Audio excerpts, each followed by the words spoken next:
આજે હું તમારી સાથે શેર કરીશ લચકુબેરની રેસીપી, જે ઓછી મહેનત અને ટેસ્ટમાં બેસ્ટ બને છે।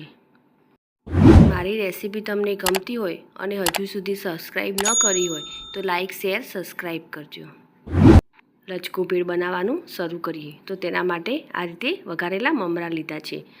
હવે આપણે એક ઢાંકણવાળો ડબ્બો કે આ પ્રકારનું વાસણ લઈશું। તેમાં આપણે વઘારેલા મમરા એડ કરીશું। તેમાં મિક્સ ચવાણું એડ કરીશું।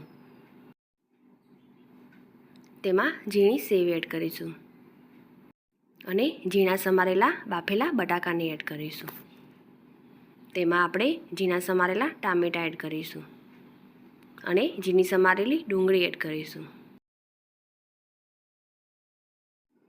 તેમાં આપણે ચાટપુરી એડ કરીશું અને તેમાં આપણે ગ્રીન ચટણી એડ કરીશું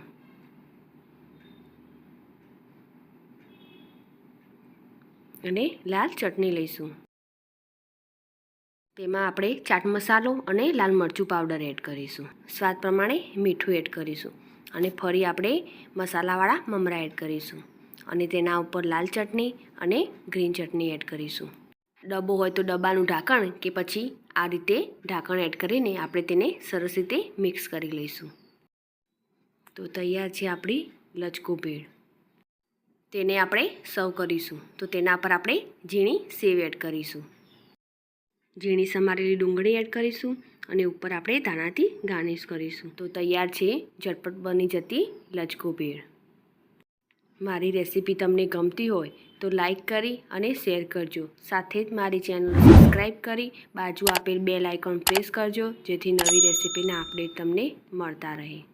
ફરી મળીશું નવી રેસીપીના સાથે।